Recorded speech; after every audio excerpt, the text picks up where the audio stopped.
Hello and welcome to Overdrive. I'm Shereen, Bhan. As you might have noticed over the past several weeks, it's been a cold winter in Delhi. Fog, mist, rain and even a hailstorm. We've seen it all. While most of us have tried to stay indoors, but decided it was the perfect time to go driving around in a convertible supercar. So Bert, take it away. Let's play a small game of word association. I'll say a word and you associate it to the closest product it represents. Supercar. Yes, and the most obvious and easiest answer is and always will be Ferrari. The brand with the prancing horse is a household name, and today on the show I've got a very special Ferrari with me. This was the first front-engined V8 Ferrari. This Ferrari also was the first to have a dual-clutch 7-speed transmission. It was the first Ferrari with multi-link rear suspension, the first with a folding hardtop roof, and the first with direct injection petrol engine. Ladies and gentlemen, boys and girls, it's the Ferrari California. Sadly, it's not in red. Unlike any other Ferrari, the California is a fairly elegant and good-looking Ferrari. And you must be wondering, isn't every Ferrari a good-looking car? Yes, but almost every other modern-day Ferrari has more to do with the art of engineering.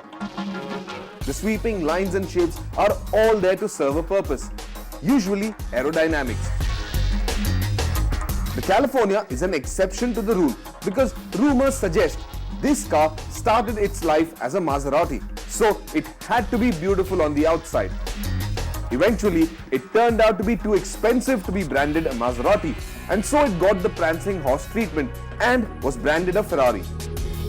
Yet, this is every bit a Ferrari. Put the hood on and the prancing horse simply kicks you in the pants with the way it looks. With the top down, it's an impossibly powerful crowd magnet. This car is gorgeous, and how?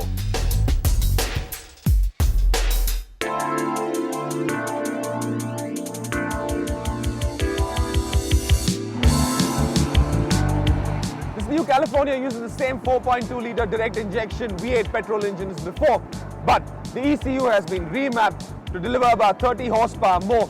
And the exhaust, well, that's been retuned as well, which affects both performance and makes this car sound much nicer.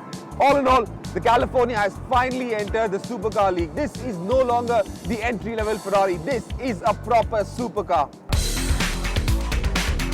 Power has increased to 490 horses and torque to 505 Nm. The torque is also more well spread, available through a wide rev range, so drivability feels incredible.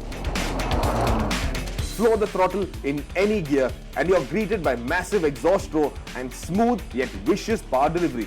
This is a car that by no stretch of the imagination is for the faint-hearted. The California is the first Ferrari to sport a 7-speed dual-clutch transmission, and it adds to the sense of urgency without tearing up the neighborhood. It is just as refined as the engine, probably more, but incredibly quicker.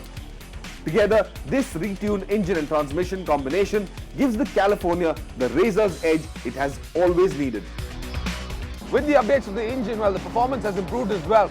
This car is now faster to 100 km per hour by a fraction of a second, 3.8 seconds compared to 3.9 in the previous generation California.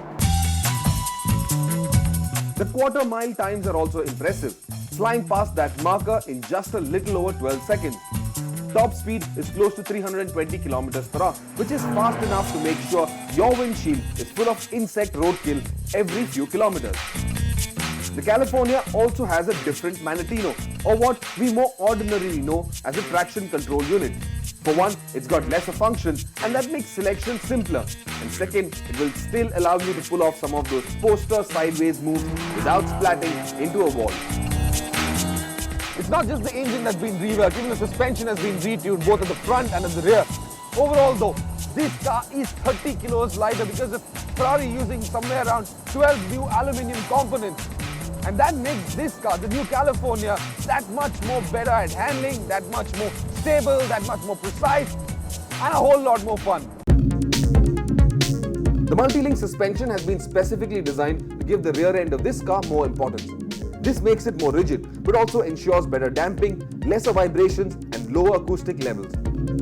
It's easy to dismiss this car as a stiffly sprung supercar that would rearrange your bones, but it's just not like that. The suspension has a remarkable suppleness which is quite easygoing in our road conditions. You can make out every pebble and crack in the surface you drive over, but it's never going to irritate you. That's one aspect of this car that's highly commendable. It's so well sorted out, you simply focus on the nicer bits, such as the engine, transmission, and that terrific exhaust note. So do I like it? Well, yes I do, because this car is the spiritual successor to the 250 GTO, the car that inspired Ferruccio Lamborghini to start off Lamborghini. The ride comfort, well, it's far superior to what the 458 can offer you. This is an everyday supercar. The ride's comfortable, and overall this car is just a pleasure to drive every day. The California was once ridiculed for being so un-Ferrari-like, but that only forms a very strong part of its character because it makes it a very practical supercar, an everyday supercar. There is a decent amount of boot space, large enough for a weekend bag, and the hardtop roof makes it endurable in all weather. It's also got an easygoing suspension and delightful engine transmission package, and it's a combination that almost seems worth the 2.7 crore price tag.